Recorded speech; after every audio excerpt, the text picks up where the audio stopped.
All right, guys, let's take a look at the Tissot PRX automatic chronograph. Very, very cool that Tissot did this. I would have never guessed they would have done this. They already had the really good PRX, both in quartz and auto, and now they even have varying sizes. The fact that they also tossed a chronograph into the mix is pretty awesome, I think, for the brand. And it's a home run. I mean, short of the story is it's actually a wonderful watch. Let's get right into it. We'll talk about the size. Before we do that, actually, I have to say big thanks to Richard out at Saltzman's in Rhode Island. I'll put a link down below in the description. Definitely reach out to them. Let them know that I sent you and enjoy the experience because they're awesome. I'm hoping to get out there at some point and make a site visit because a buddy of mine was just out there and he met up with Richard and we FaceTimed for a minute, and the store looks awesome. And it just looks like my buddy said he had a great time there, and it's a really well put together store, a great experience. So, all right, 42 millimeter is what I measure, depending on how you measure it. If you grab like from here to here without the pusher, maybe like 41.6, but it's kind of a 42 millimeter watch.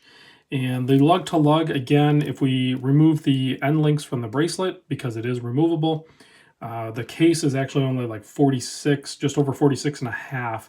But if you count the first end link here where it attaches to the angular case, it's more like 53. And then you have a 15 millimeter thickness, which I'm not saying 15 millimeter isn't thick, but keep in mind, guys, this is an automatic chronograph with a date. 15 millimeters actually pretty thin, all things considered. The bracelet, it's like 28 millimeter wide here and a crazy taper down to 18. And then you have a really nicely done butterfly clasp, if I can get this tag out of the way. And it doesn't matter which end you close first. There's no like fold or, link that crosses over anything. It's nice and clean. Tissot 1853 signed on the clasp. And you have half links as well as full links, and they're all pretty short. So you're going to be able to get it sized pretty dang good. There's no micro adjust, but with the shorter links, you'll be able to get it sized. Should be, I'm not sure. I think it might be split pin, if I remember right on this one. So super easy to size up. No big deal. Just use a, block and a push pin and get it done. 6.5 millimeter crown here. It is signed with the Tissot T. It is non-screw down, so you have 100 meter water resist on this, but that's assuming you don't mess with the pushers underwater. Will you take this underwater? No, but you can definitely wear it in the rain, washing your hands, that sort of thing. Not going to be a problem. Would you swim with it? You probably could, but I don't know. Why would you? I guess this isn't. If you find yourself in a situation where this is the only watch you're wearing and there's nowhere else to set it, it's safer on your wrist, and you happen to have pool time, yeah, you're probably fine. I personally wouldn't do it, but you're probably fine. The movement inside is a Valjoux. It's owned by ETA, so it is all in-house technically because Tissot is a Swatch brand. So it's all in-house with the movement, and it is called the A05H31. So it has a 60-hour power reserve. It beats at 4 hertz. You can clearly see that running at the sub-dial on the left-hand side of the dial, which at the 9 o'clock there, you can see that's your running seconds. You have a 12-hour, and then you also have a 30-minute counter. So if we go ahead and start the chronograph, nice snap to it there, you'll see the chronograph hand take off on that beautiful blue dial with the white sub-dials that are framed in with nice brushed and polished surfaces. And then you have your date at the 4:30 position, which you adjust that with this little pusher right there. So no pushers included, but all you really need is like a little toothpick or something. Preferably get one that has a little decorative end on it, not pointing on both ends. I don't know why. I'm just messing with you. But you go ahead and push that in right there, and it changes the date. Not a big deal. So to reset it, basically just go ahead and push this one to stop it, and then you push this one, and it snaps it right back. And it'll reset all the sub-dials. Minimal text on the dial. Nice and clean, PRX, and the sub-dial down there at the 6 o'clock position, Swiss-made, Tissot 1853. Very cleanly done, and you're going to have lume on the hands and around the dial. at the top of those indexes. There'll be a lume plot.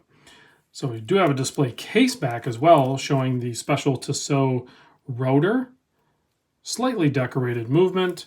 You can, of course, you can see the escapement spinning there, and you can even see the regulation system they did there. It's almost looks like a T. I don't know if it's a pointer, if it's supposed to be a T for Tissot, but pretty cool nonetheless. This is not a chronometer grade movement, but it could be regulated. I didn't throw it on the time grapher, but in my experience with Tissot watches, and the same to be said with my regular PRX that I own, the accuracy on them is crazy good. But this one actually you could regulate, and it can be serviced no problem.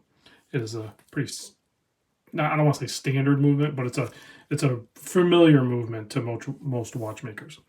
So I did, just for kicks too, I did try to put this bracelet, on this watch. They are totally different.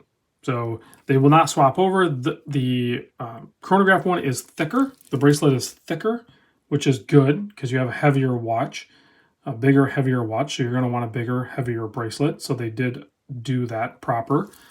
So they are not interchangeable, but they're pretty much similar in all other aspects. As far as look and design, it's just larger in every dimension and in weight, obviously. So whether you're looking for the PRX quartz, automatic, or chronograph, you're not going to go wrong with that decision. There's tons of different colorways to choose from as well. So definitely check those out.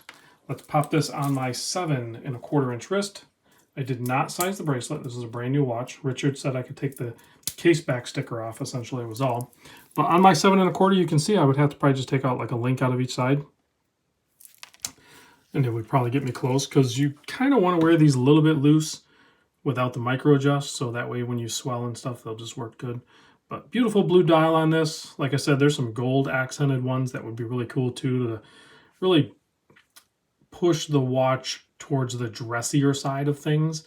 I think it'd be kind of fun to go with a two-tone.